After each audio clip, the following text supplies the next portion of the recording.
मोदी जी।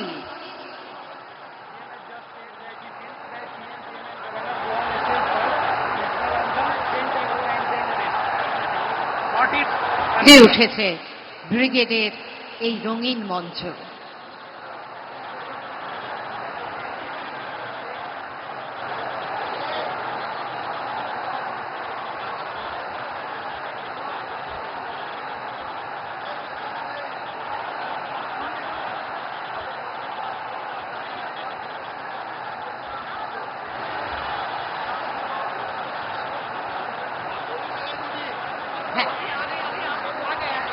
আমাদের মধ্যে এসে পৌঁছে গেছেন মাননীয় প্রধানমন্ত্রী, আমাদের পরম আদরণীয় প্রধানমন্ত্রী শ্রী নরেন্দ্র মোদী জি।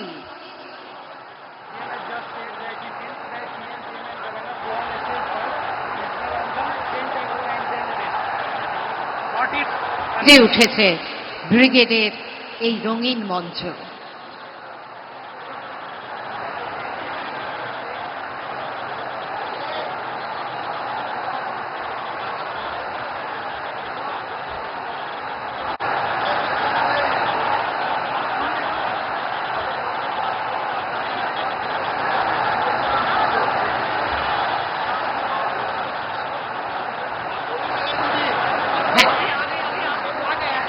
আমাদের মধ্যে এসে পৌঁছে গেছেন ಮಾನನೀಯ ನೋಡಿ ಒಂದು ಕಡೆ ಪ್ರಮುಖವಾಗಿ ಈಗಾಗಲೇ ಸುವೇಂದು ಅಧಿಕಾರಿಯವರು ಅಧಿಕಾರವನ್ನ ಸ್ವೀಕಾರ ಮಾಡೋದಕ್ಕೆ ಕಾತುರರಾಗಿದ್ದಾರೆ. ಯಾಕಂದ್ರೆ ಬಿಜೆಪಿಯ ಮೊದಲ ಪಶ್ಚಿಮ ಬಂಗಾಳದ ಸಿಎಂ ಆಗಿ ಹೊರಹೊಮ್ಮತಾ ಇರುವಂತದ್ದು. ಹಾಗಾಗಿ ಸದ್ಯದ ಮಟ್ಟಿಗೆ ಮೋದಿ ಹವಾ ಪಶ್ಚಿಮ ಬಂಗಾಳದಲ್ಲಿ ಇನ್ನು ಮುಂದೆ ಶುರುವಾಗಲಿದೆ.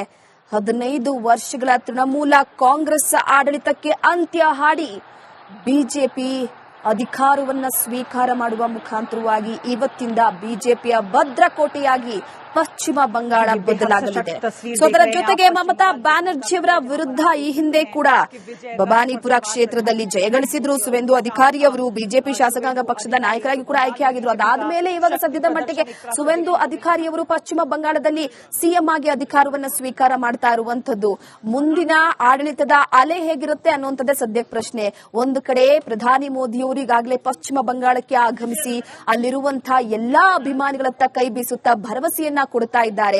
ಇನ್ನು ಮುಂದೆ ಕೇಸರಿಮಯ ಆಗುತ್ತೆ ಪಶ್ಚಿಮ ಬಂಗಾಳ, ಆಡಳಿತದ ವೈಖರಿ ಬದಲಾಗುತ್ತೆ ಎನ್ನುವ ವಿಚಾರಕ್ಕೆ ಸಂಬಂಧಪಟ್ಟಂತೆ ಒಂದು ಕಡೆ ಭರವಸೆಯನ್ನ ಕೂಡ ಕೊಡ್ತಾ ಇರುವಂತದ್ದು. ಯಾಕಂದ್ರೆ ಬೃಹದಾಕಾರದ ವೇದಿಕೆ ಮೇಲೆ ಈಗೆಲ್ಲ ಬಿಜೆಪಿಯ ನಾಯಕರುಗಳು ಆಸೀನರಾಗಿದ್ದಾರೆ. ಪ್ರಧಾನಿ ಮೋದಿ ಅವರು ಆಗಮಿಸಿ ಸದ್ಯದ ಮಟ್ಟಿಗೆ ಪದಗ್ರಹಣ ಒಂದೇ ಬಾಕಿ ಉಳಿದಿರುವಂತದ್ದು. ಪದಗ್ರಹಣಕ್ಕೋಸ್ಕರ ಒಂದು ಕಡೆ ಕಾತುರತೆಯಿಂದ ಕಾಯ್ತಾ ಇದ್ದಂತಹ ಪಶ್ಚಿಮ ಬಂಗಾಳದ ಬಿಜೆಪಿ ಕಾರ್ಯಕರ್ತರು, ಅಭಿಮಾನಿಗಳಿಗೆ ಈ ಒಂದು ಸಂತಸದ ಕ್ಷಣ ಅಂತ ಹೇಳ್ಬೋದು.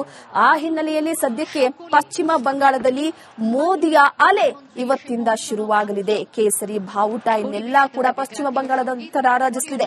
ನೋಡಿ, ಒಂದು ಕಡೆ ಈಗಾಗಲೇ ಈ ಹಿಂದೆ ಕೂಡ ಏನಾಗಿತ್ತು ಬಂಗಾಳದಲ್ಲಿ ಅನ್ನುವಂತಹ ವಿಚಾರವಾಗಿ ಸಾಕಷ್ಟು ಹಿಂಸಾಚಾರಗಳಾಗಿರ್ಬೋದು, ಅತ್ಯಾಚಾರಗಳಾಗಿರ್ಬೋದು, ಅಲ್ಲಿ ನಡೀತಾ ಇದ್ದಂತಹ ಕೆಲವೊಂದಷ್ಟು ಗಲಾಟೆಗಳಾಗಿರ್ಬೋದು, ಈ ವಿಚಾರಕ್ಕೆ ಸಂಬಂಧಪಟ್ಟಂತೆ ಚುನಾವಣೆಯ ಸಂದರ್ಭದಲ್ಲಿ ಒಂದಷ್ಟು ವಿಚಾರಗಳನ್ನು ಕೂಡ ಹೇಳಲಾಗಿತ್ತು. প্রধানমন্ত্রী তার একদিকে রয়েছেন শ্রী শ্রমিক ভট্টাচার্য, সঙ্গে রয়েছেন সিএম ডেজিগনেট শ্রী শুভেন্দু অধিকারীজি। তারা এসে পৌঁছচ্ছেন এবং তারা মঞ্চে এসে পৌঁছলেই আমরা জাতীয় সঙ্গীত দিয়ে স্বাগত জানাবো। আজকে ಪ್ರಥಮ ಬಾರಿಗೆ ಸಿಎಂ ಆಗಿ ಅಧಿಕಾರವನ್ನ ಸ್ವೀಕಾರ ಮಾಡ್ತಿರುವಂತಹ ಸುವೇಂದು ಅಧಿಕಾರಿಯವರ ರಾಜಕೀಯ ಜೀವನದ ಹಾದಿ ಹೇಗಿತ್ತು ಅನ್ನುವಂಥದ್ದು ಸದ್ಯಕ್ಕೆ ಒಂದು ಕಡೆ ನಮ್ಮೆಲ್ಲರೂ ಕೂಡ ಕುತೂಹಲಕ್ಕೆ ಎಡೆ ಮಾಡಿಕೊಡ್ತಾ ಇರುವಂತದ್ದು. ನೋಡಿ, 1995ರಲ್ಲಿ ಕಾಂಗ್ರೆಸ್ನಿಂದ ಕಾಂತಿಪುರ ಸಭೆಯಿಂದ ಗೆದ್ದು ಕೌನ್ಸಿಲರ್ ಆಗ್ತಾರೆ ಪ್ರಥಮ ಬಾರಿಗೆ. ಅದಾದ ನಂತರವಾಗಿ 1998ರಲ್ಲಿ ಕಾಂಗ್ರೆಸ್ ಬಿಟ್ಟು ಮಮತಾ ನೇತೃತ್ವದಲ್ಲಿ ಟಿಎಂಸಿಯನ್ನ ಸೇರ್ಪಡೆ ಆಗ್ತಾರೆ. 2006ರಲ್ಲಿ ಬಂಗಾಳ ಕ್ರಾಂತಿ ದಕ್ಷಿಣ ಕ್ಷೇತ್ರದಿಂದ ವಿಧಾನಸಭೆಗೆ ಆಯ್ಕೆ ಆಗ್ತಾರೆ. ಅದಾದ ಮೇಲೆ 2009ರಲ್ಲಿ ತಮ್ಲೂಕ ಲೋಕಸಭಾ ಕ್ಷೇತ್ರದಿಂದ ಸ್ಪರ್ಧಿಸಿ ಮೊದಲ ಬಾರಿಗೆ ಗೆಲುವನ್ನ ಸಾಧಿಸುತ್ತಾರೆ ಸುವೇಂದು ಅವರು. ಅದಾದ್ಮೇಲೆ 2016ರಲ್ಲಿ ನಂದಿ ಗ್ರಾಮದಿಂದ ಸ್ಪರ್ಧೆ ಮಾಡಿ ಎಡಪಕ್ಷಗಳ ಮೈತ್ರಿಯ ವಿರುದ್ಧ ಜಯವನ್ನ ಗಳಿಸಿ ಮಮತಾ ಸೋದರ ಅಳಿಯ ಅಭಿಷೇಕ್ ಬ್ಯಾನರ್ಜಿ ಜೊತೆ ಮುನಿಸು ಆಗುತ್ತೆ ಅವರಿಗೆ 2016ರಲ್ಲಿ. ಅದಾದ್ಮೇಲೆ 2020ರಂದು ಸಚಿವ ಸ್ಥಾನಕ್ಕೆ ಸುವೆಂದು ಅಧಿಕಾರಿ ಅವರು ರಾಜೀನಾಮೆಯನ್ನ ನೀಡುತ್ತಾರೆ. 2020ಕ್ಕೆ ಟಿಎಂಸಿಯನ್ನ ತೊರೆದು ಬಿಜೆಪಿಗೆ ಸುವೆಂದು ಅವರು ಸೇರ್ಪಡೆಯಾಗ್ತಾರೆ. 2021ರಂದು ನಂದಿಗ್ರಾಮದಲ್ಲಿ ಬಿಜೆಪಿ ಅಭ್ಯರ್ಥಿಯಾಗಿ ಸ್ಪರ್ಧೆಯನ್ನ ಮಾಡ್ತಾರೆ. ಅಂದಿನ ಸಿಎಂ ಮಮತಾ ಬ್ಯಾನರ್ಜಿಯನ್ನ ಸುವೆಂದು ಅಧಿಕಾರಿ ಅವರು ಮಣಿಸ್ತಾರೆ. 2020 ನಂದಿಗ್ರಾಮ್ ಭವಾನಿಪುರ ಕ್ಷೇತ್ರದಲ್ಲಿ ಭರ್ಜರಿ ಗೆಲುವನ್ನ ಸಾಧಿಸುತ್ತಾರೆ. ಆ ಗೆಲುವು ಈಗ ಪಶ್ಚಿಮ ಬಂಗಾಳದ ಬಿಜೆಪಿಯ ಮೊದಲ ಸಿಎಂ ಆಗಿ ಆಯ್ಕೆ ಆಗೋದಕ್ಕೆ ಮೆಟ್ಟಿಲುಗಳನ್ನ ಮಾಡಿಕೊಡುತ್ತೆ. ನೋಡಿ, ಇದು ಸುವೆಂದು ಅಧಿಕಾರಿಯವರು ರಾಜಕೀಯ ಪ್ರವೇಶಿಸಿದಂತಹ ವಿಚಾರ.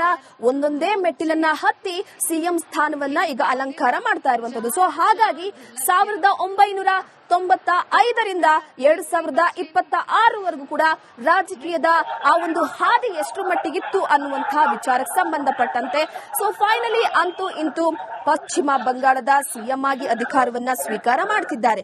ಯಾವಾಗ ಸದ್ಯ ಮಟ್ಟಿಗೆ 2016ರಲ್ಲಿ ಟಿಎಂಸಿ ಜೊತೆ ಅವರಿಗೆ ಮುನಿಸ್ ಆಯ್ತು, ಅಲ್ಲಿಂದ ಸ್ವಲ್ಪ ಮಟ್ಟಿಗೆ ಬೇಸರ ವ್ಯಕ್ತಪಡಿಸ್ತಾರೆ. ಯಾಕಂದ್ರೆ ಮಮತಾ ಬ್ಯಾನರ್ಜಿ ಅವರ ಧೋರಣೆ ಆಗಿರ್ಬೋದು, ಅವರ ಸೋದರಳಿ ಅಭಿಷೇಕ್ ಬ್ಯಾನರ್ಜಿ ಜೊತೆ ಮುನಿಸಾಗಿರ್ಬೋದು ಪಕ್ಷದಲ್ಲಿ ಇರೋದಕ್ಕೆ ಸಾಧ್ಯ ಆಗೋದಿಲ್ಲ. ಯಾಕಂದ್ರೆ ಕೆಲವೊಂದಿಷ್ಟು ಸ್ಥಾನದ ವಿಚಾರಕ್ಕೆ ಸಂಬಂಧಪಟ್ಟಂತೆ ಟಿಎಂಸಿಯಲ್ಲೇ ಕೆಲವೊಂದಿಷ್ಟು ಒಳ ಜಗಳಗಳು ಉಂಟಾಗುತ್ತೆ. ಸೊ ಹಾಗಾಗಿ ರಾಜೀನಾಮೆಯನ್ನು ಕೊಟ್ಟು ಹೊರಬಂದ ನಂತರ ಬಿಜೆಪಿಯಲ್ಲಿ ಅಧಿಕೃತವಾಗಿ ಅಲ್ಲಿಂದ ಬಿಜೆಪಿ ಪಕ್ಷಕ್ಕೋಸ್ಕರ ತಮ್ಮನ್ನ ತಾವು ಮುಡುಪಾಗಿಡುತ್ತಾರೆ. ಸೊ ಬಿಜೆಪಿ ಪಕ್ಷದ ಗೆಲುವಿನ ವಿಚಾರಕ್ಕೆ ಸಂಬಂಧಪಟ್ಟಂತೆ ಒಂದು ಕಡೆ ಕಾರಣೀಭೂತರಾಗ್ತಾರೆ. ಬಿಜೆಪಿ ಪಕ್ಷವನ್ನ ಪಶ್ಚಿಮ ಬಂಗಾಳದಲ್ಲಿ ಗಟ್ಟಿಯಾಗಿ ನೆಲೆಗೊಳಿಸಬೇಕು, ಅಸ್ತಿತ್ವಕ್ಕೆ ತರಬೇಕು ಅನ್ನುವಂತಹ ವಿಚಾರಕ್ಕೆ ಸಂಬಂಧಪಟ್ಟಂತೆ ನಾನಾ ರೀತಿಯ ಪ್ರಯತ್ನದಲ್ಲಿ ಗೆದ್ದು ಬೀಗ್ತಾರೆ.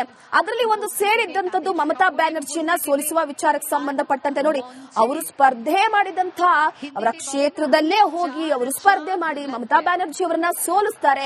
ಇದರ ಮುಖಾಂತರವಾಗಿ ಒಬ್ಬ ಗಟ್ಟಿ ನಾಯಕ, ಬಿಜೆಪಿಯ ಗಟ್ಟಿ ನಾಯಕ ಅನ್ನುವಂಥದ್ದನ್ನ ತೋರಿಸ್ತಾರೆ ಸುವೆಂದು ಅಧಿಕಾರಿ ಅವರು. ಅಲ್ಲಿಂದ ಬಿಜೆಪಿ ಹೈಕಮಾಂಡ್ಗೂ ಕೂಡ ನಂಬಿಕೆ ಬರುತ್ತೆ.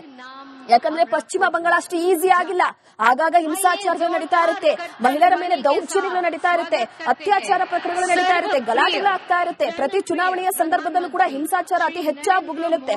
ಇಂತಹ ಎಲ್ಲಾ ಸ್ಥಿತಿಗಳನ್ನ ಕೂಡ ನಿಭಾಯಿಸಿಕೊಂಡು ಹೋಗಬೇಕಾಗುತ್ತೆ. ಸೊ ಪಶ್ಚಿಮ ಬಂಗಾಳದ ವಿಚಾರಕ್ಕೆ ಸಂಬಂಧಪಟ್ಟಂತೆ ನೋಡ್ತಾ ಹೋಗೋದಾದ್ರೆ ಇದೆಲ್ಲವನ್ನ ನಿಭಾಯಿಸುವಂತಹ ವಿಚಾರವಾಗಿ ಈ ಹಿಂದೆ, ಯಾಕಂದ್ರೆ ಮಮತಾ ಬ್ಯಾನರ್ಜಿ ಅವರು ಸಿಎಂ ಆಗಿದಂತಹ ಸಂದರ್ಭದಲ್ಲಿ ಅವರು ನಡೆದುಕೊಂಡಂತಹ ರೀತಿಯಿಂದಲೇ ಬೇಸತ್ತು ಜನರು ಅವರನ್ನ ತಿರಸ್ಕಾರ ಮಾಡಿ ಬಿಜೆಪಿಗೆ ಒಂದು ಅವಕಾಶವನ್ನ ಕೊಟ್ಟಿದ್ದಾರೆ.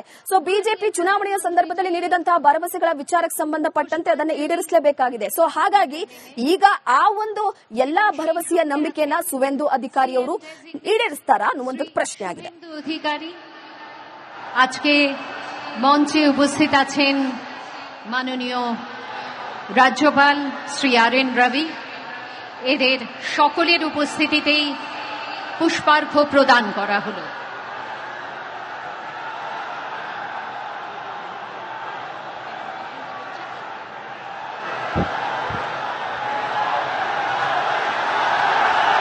जोरदार कट्टल ध्वनि के साथ स्वागत कीजिए माननीय प्रधानमंत्री, परम आदरणीय प्रधानमंत्री श्री नरेंद्र मोदी जी का।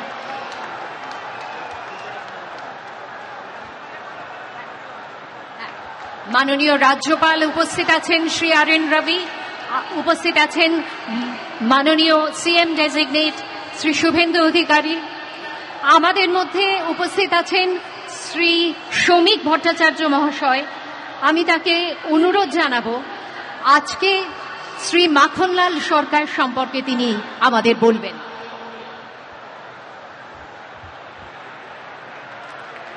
শিলিগুড়ি নিবাসী শ্রী মাখনলাল সরকার সবরই প্রতীক্ষার মতো দীর্ঘ প্রতীক্ষা। ভারত কেশরী ডক্টর শ্যামাপ্রসাদ মুখার্জি, যিনি ভারতের সংবিধান এবং ভারতবর্ষের অখণ্ডতার জন্য এই বাংলায় জন্মগ্রহণ করে নিজের প্রাণ দিয়েছিলেন, যাকে কাশ্মীরের জেলে রহস্যজনকভাবে কার্যত খুন করা হয়েছিল, এবং তার সেই যাত্রার যিনি সহযোগী ছিলেন, সেই মাখনলাল সরকার ৯৭ বছর বয়স হয়েছে তার, তিনিও আজকের দিনে আমাদের এখানে এসে উপস্থিত হয়েছেন। শ্রী মাখনলাল সরকার তারপরে দিল্লিতে একটি দেশাত্মবোধক গান গাওয়ার জন্য দিল্লি পুলিশ তাকে গ্রেপ্তার করে কংগ্রেসের সরকার, নিয়ে যাওয়া হয় বিচারালয়ে। বিচারপতি বলেন তার উকিলের পরামর্শে যে ক্ষমা চান, আপনার মুক্তি দেব। কিন্তু মাখনলাল সরকার বলেছিলেন আমি কোনো অপরাধ করিনি, সুতরাং আমি একটা গান গেয়েছি। বিচারপতি বলেন তাহলে আপনি গানটা গেয়ে শোনান। সেদিনের অপ্রাপ্তবয়স্ক মাখনলাল সরকার সেই গানটি গেয়ে শোনান এবং তারপর বিচারপতি নির্দেশ দেয় দিল্লি পুলিশকে যে একে ফার্স্ট ক্লাস কামরা করে এর বাড়ি পর্যন্ত পৌঁছে দাও এবং 100 টাকা দাও রাস্তায় যাতায়াতের জন্য।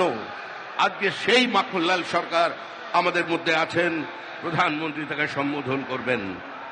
माखनलाल सरकार जो श्यामा प्रसाद मुखर्जी की अंतिम यात्रा का उसका साथी रहे हैं, आज हमारा मंच पे उपस्थित है।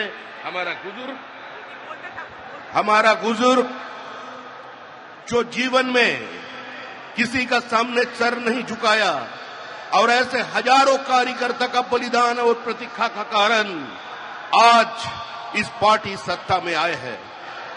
यह सिर्फ कोई सत्ता की परिवर्तन नहीं है, श्यामा प्रसाद मुखर्जी की धरती पर श्यामा प्रसाद का सरकार बनने जा रहे हैं। कश्मीर से कन्याकुमारी जैसा हमारा सपना है, वैसे ही गंगोत्री से गंगा सागर तक डबल इंजन सरकार भारत हमारा सरकार श्यामा प्रसाद मुखर्जी की सरकार आज बन रहे हैं।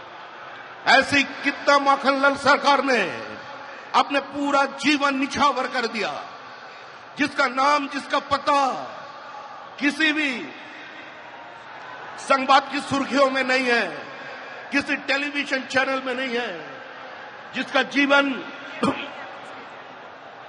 संघर्ष करते करते चले गए। आज वही माखनलाल सरकार हमारा बीच में उपस्थित है। प्रधानमंत्री जी भी उसको अभिनंदन करेंगे थोड़ी ही बाद में।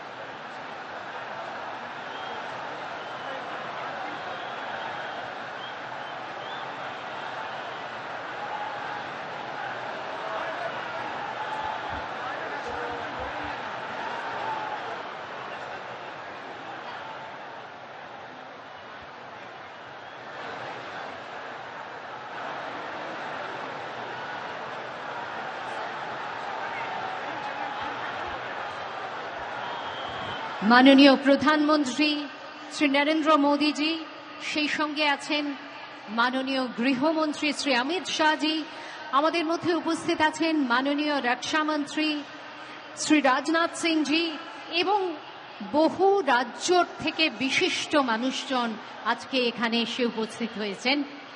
এবং আজকের এই অনুষ্ঠানে আপনারা তো সকলেই জানেন যে আজকে আমরা মাননীয় প্রধানমন্ত্রীরই এই বলা যেতে পারে পরামর্শ ছিল যে আজকের দিনটিকেই আমরা বেছে নিই 25শে বৈশাখ, কেননা 25শে বৈশাখ বাঙালির জীবনের সঙ্গে ওতপ্রোতভাবে জড়িত। রবীন্দ্রনাথ ঠাকুর